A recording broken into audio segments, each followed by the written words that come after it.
Assalamualaikum warahmatullahi wabarakatuh. Selamat siang. Waalaikumsalam warahmatullahi Pada kesempatan kali ini kami akan menjelaskan dan membahas terkait 10 types of innovation dari Dobrin Group, yang mana pada kesempatan kali ini kita akan dari kelompok kami dalam memenuhi tugas ujian tengah semester kelas MC 509 mata kuliah Digital Inovatif Entrepreneurship, dosen Ibu Heti Hindrayati SMMM.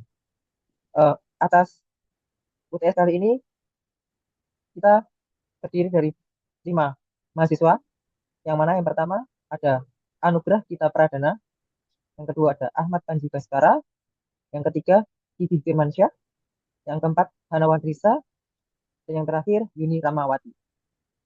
Selanjutnya kita langsung aja ke topik yang pertama. Untuk topik pembahasan kita kali ini eh, ada 6 topik.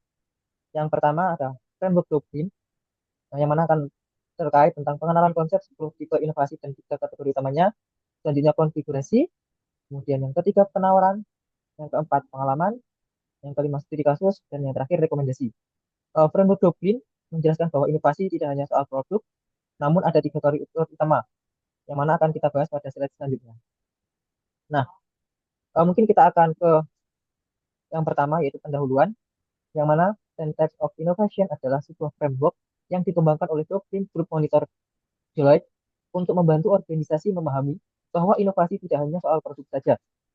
Namun framework ini menunjukkan bahwa inovasi yang paling kuat dan transformatif biasanya muncul ketika beberapa tipe inovasi digabungkan sekaligus dalam strategi yang terkoordinasi. 3 kategori utamanya yaitu ada configuration, offering, dan experience. Yang mana inovasi yang paling kuat biasanya muncul dari gabungan dari atas ketiga tipe tersebut. Nah, selanjutnya terkait dengan 3 kategori utama inovasi, dari 3 kategori tersebut dijabarkan dan dijelaskan, yang mana yang pertama ada konfigurasi, yang mana fokus pada operasi internal perusahaan. Yang kedua ada offering, fokus pada produk dan layanan inti. Kemudian yang ketiga ada experience atau pengalaman, yaitu fokus pada interaksi dengan pelanggan. Untuk konfigurasi sendiri terdiri dari profit model, network, struktur, proses, yang mana inovasi yang mengoptimalkan cara perusahaan mengatur dan menjalankan bisnisnya. Kemudian untuk offering, fokus pada produk dan layanan inti, ada produk performance dan produk sistem. Kemudian yang terakhir ada experience, fokus pada service, channel, brand, dan consumer engagement. Selanjutnya, configuration atau membangun fondasi bisnis yang solid. Kategori ini berfokus pada bagian dalam perusahaan, yaitu bagaimana bisnis menghasilkan uang, bekerja sama, mengelola SDM, dan menjalankan prosesnya. Fokus pada hal ini yaitu strategi internal, model bisnis, struktur, dan cara kerja. Kemudian profit model, yang mana adalah cara perusahaan menghasilkan pendapatan dan menciptakan nilai ekonomis yang bertujuan yang berkelanjutan. Inovasi profit model mencakup strategi penetapan harga yang unik, model bisnis yang disruptif, dan struktur yang efisien. Selanjutnya yaitu network. Inovasi network melibatkan menciptakan jaringan kemitraan strategi dengan pemasok, distributor, dan pihak ketiga lainnya untuk menciptakan nilai yang tidak dapat dicapai sendiri. Kolaborasi strategis, bermitra dengan organisasi lain untuk berbagai sumber daya. Ekosistem bisnis, membangun jaringan mitra yang menciptakan, yang saling melengkapi dan menciptakan nilai bersama. Supply chain innovation, mengoptimalkan rantai pasokan melalui integrasi dan koordinasi yang lebih baik. Yang ketiga, struktur, elemen kunci struktur inovasi, struktur organisasi fleksibel, alokasi sumber daya efisien, pembagian tanggung jawab, model kepemilikan aset inovatif. Inovasi struktur sendiri berkaitan dengan peran aset perusahaan, talenta, produk, dan teknologi dengan cara yang unik untuk menciptakan nilai superior dan keunggulan kompetitif. Oke, saya lanjutkan untuk selanjutnya inovasi proses. Inovasi ini berfokus pada aktivitas dan operasi internal perusahaan untuk menciptakan keunggulan melalui efisiensi, kecepatan, dan kualitas yang lebih baik.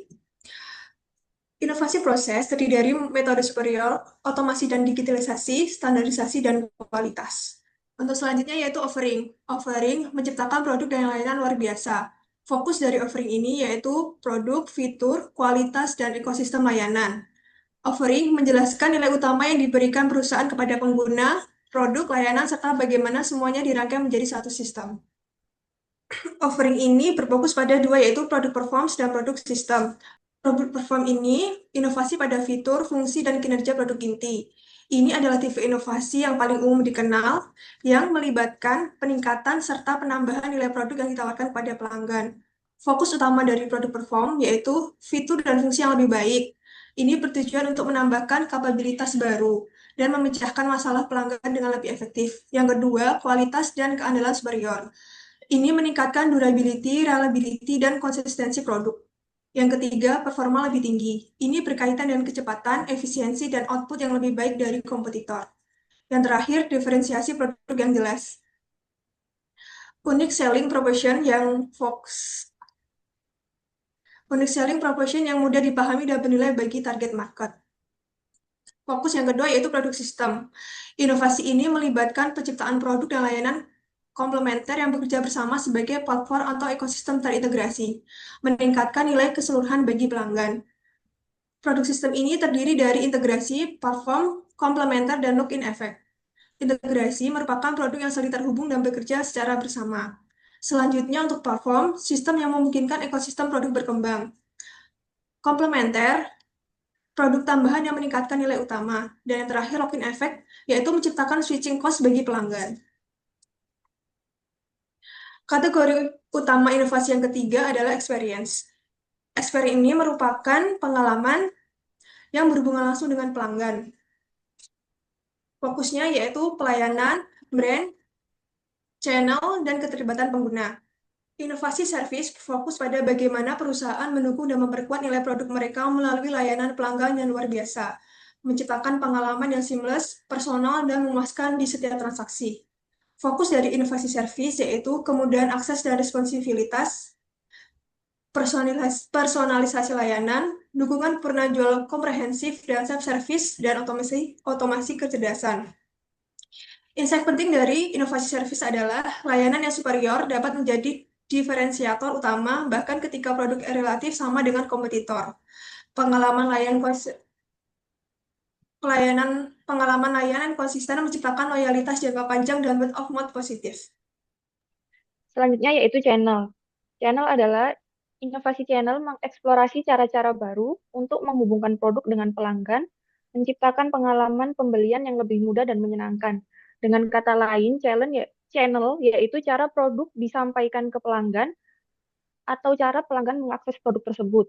Contohnya ada saluran fisik, yaitu toko, outlet, dan lokasi distribusi tradisional yang dioptimalkan untuk kenyamanan pelanggan. Kedua, bisa saluran digital melalui platform online, aplikasi mobile, atau marketplace digital yang aksesibel kapan saja. Atau omnichannel, yaitu integrasi seamless antara pengalaman online dan offline untuk customer journey yang unified. Next. Untuk yang nomor 9 yaitu brand. Brand yaitu inovasi brand melibatkan representasi produk dan bisnis perusahaan dengan cara yang unik, distinktif, dan memorable, menciptakan identitas yang kuat dan resonansi emosional dengan target audiens yang sulit dilupakan. Atau yang bisa dipahami lebih mudah yaitu brand inovasi dalam membangun identitas merek yang kuat, bermakna, dan berbeda. Elemen brand innovation itu ada positioning yang jelas dan distinktif, yaitu unique value proposition yang mudah dipahami dan berbeda dari kompetitor, storytelling yang compelling, narasi brand yang otentik, engaging, dan menciptakan emotional connection. Identitas visual konsisten, logo, warna, tipografi, dan desain elemen yang recognizable dan kohesif, nilai dan purpose autentik, brand values dan mission yang genuine dan meaningful bagi target audience, emotional connection, membangun ikatan emosional yang kuat antara brand dan pelanggan. Contohnya untuk brand itu brand Nike dengan brandnya dia seperti Just Do It. Jadi centang kita gampang ingat.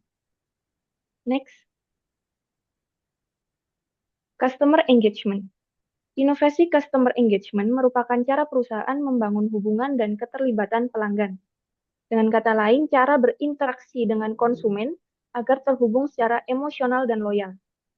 Caranya memahami pelanggan, menggunakan data dan insight untuk memahami kebutuhan, preferensi, dan perilaku pelanggan secara mendalam.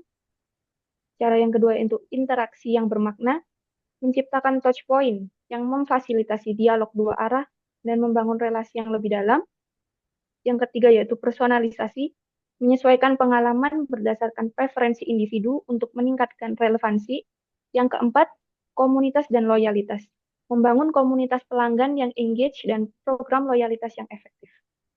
Oke, untuk kelompok kami, studi kasus yang kami ambil dalam tugas kali ini yaitu Gojek. Mengapa kelompok kami mengambil Gojek? Berikut beberapa alasan dari kami, yaitu Gojek dipilih sebagai studi kasus karena merupakan super app Indonesia yang telah menerapkan berbagai tipe inovasi secara komprehensif.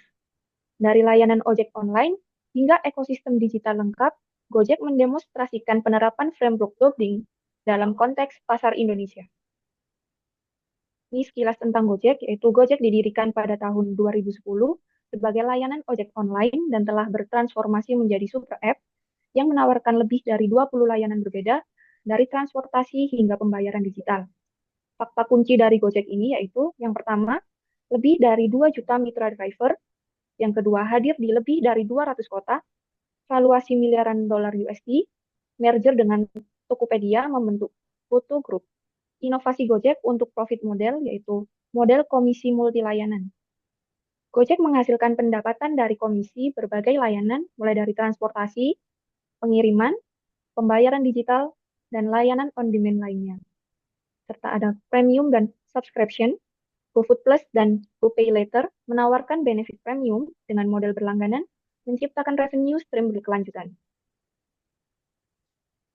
Baik, selanjutnya saya akan menjelaskan inovasi Gojek terkait network, di mana network ini merupakan ekosistem mitra strategis.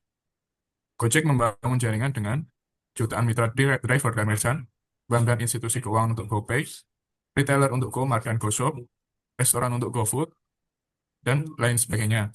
Kolaborasi ini menciptakan network effect yang kuat dan sulit ditiru oleh para kompetitornya.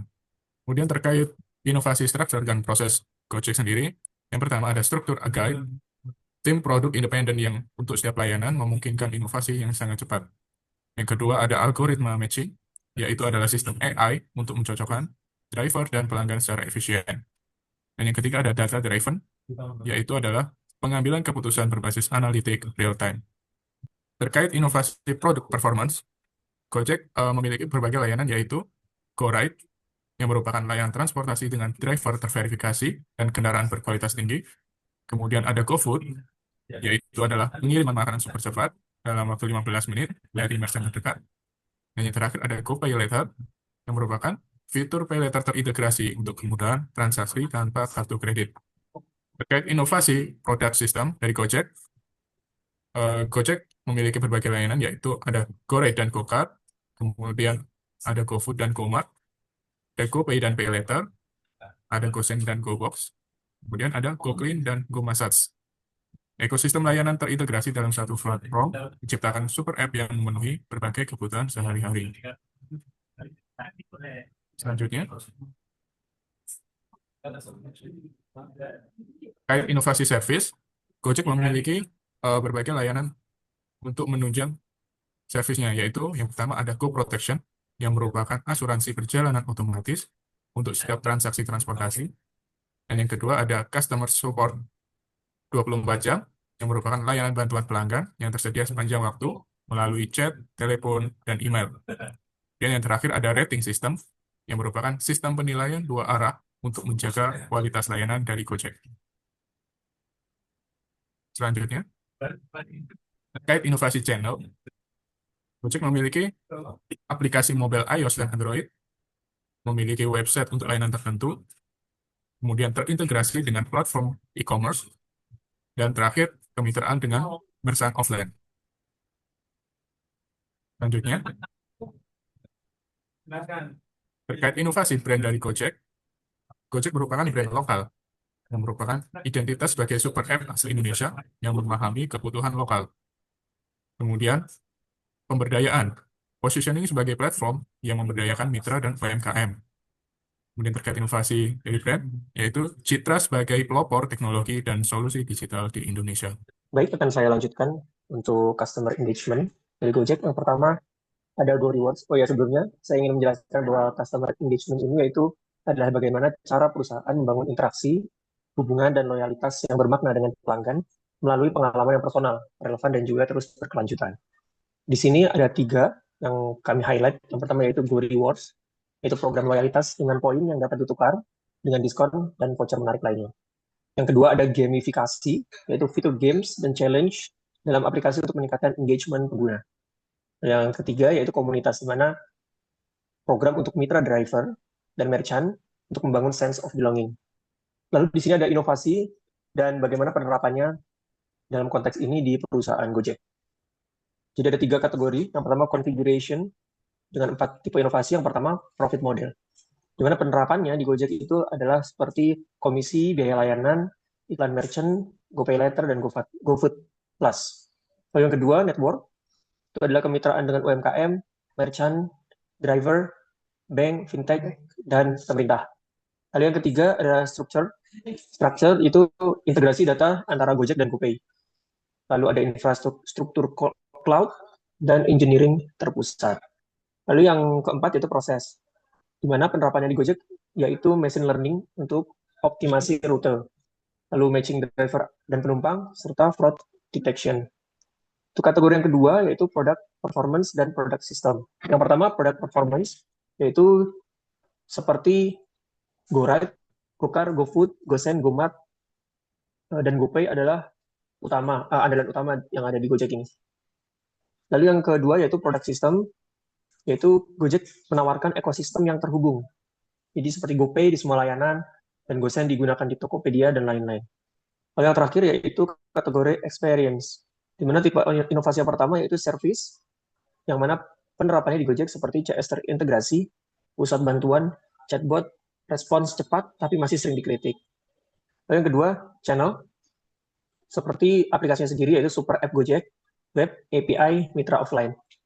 Dan yang ketiga adalah brand, di mana penerapannya adalah brand yang kuat, kampanye nasional yang memberikan citra solusi kebutuhan harian.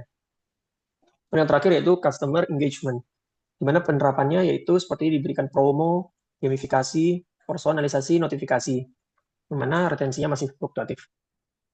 Ya, berikut adalah usulan inovasi dari kelompok kami untuk perusahaan Gojek. Yang pertama mungkin Gojek ke depannya bisa menerapkan fitur GoPass Premium.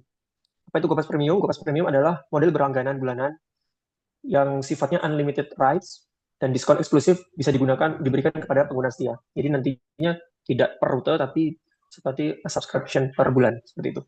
Yang kedua, ada Go Green Fleet, itu armada kendaraan listrik untuk mengurangi emisi dan menarik segmen eco-conscious. Yang ketiga, Go Health Plus, yaitu layanan kesehatan terintegrasi dengan telemedicine, booking dokter, dan pengiriman obat. Mungkin dengan yang telemedicine ini saat ini seperti Halodoc dan sebagainya. Lalu yang keempat, AI Powered Predictive Services, yaitu sistem yang memprediksi kebutuhan user, misalnya memesan GoRide otomatis saat jadwal meeting, untuk meningkatkan convenience. Yang terakhir yaitu Green Mobility Initiative, yaitu program insentif untuk driver kendaraan listrik dan opsi Go Green untuk customer yang peduli pada lingkungan. Serta hal tersebut diharapkan bisa memperkuat brand positioning-nya. Ya, dampak dari inovasi Gojek bisa dilihat seperti di paparan. Yang pertama, Gojek telah memiliki 500.000 plus merchant, yang mana di dalam merchant tersebut adalah UMKM yang terhubung dalam suatu ekosistem Gojek. Yang kedua, 2 million plus mitra driver, yang dalam konteks ini dapat memberdayakan jutaan mitra di Indonesia. Yang terakhir, 190 million plus total unduhan aplikasi Gojek di seluruh Asia Tenggara. Baik, kesimpulan dari kelompok kami yang pertama yaitu visi. Visi Gojek memiliki visi yang besar, yaitu menciptakan solusi mobilitas dan layanan digital yang memudahkan hidup, menjadi dasar arah inovasi dan ekspansi. Yang kedua yaitu inovasi yang holistik, di mana Gojek menggabungkan semua tipe inovasi Doblin, mulai dari model bisnis, jaringan, produk, hingga pengalaman pelanggan secara terpadu di satu aplikasi bernama Gojek Super App. Yang ketiga, ekosistem digital, yaitu layanan transportasi, pembayaran, pesan antar, dan logistik yang terhubung dalam satu platform yang menciptakan nilai tambah dan retensi pengguna yang kuat. Dan yang terakhir, pemberdayaan masyarakat. Gojek membuka peluang ekonomi yang besar bagi driver, UMKM, dan pelaku usaha lokal melalui akses teknologi, pendapatan tambahan, dan sistem pendukung bisnis. Baik, terima kasih. Sekian paparan dari kelompok kami. Semoga apa yang kami sampaikan dapat bermanfaat bagi kita semua.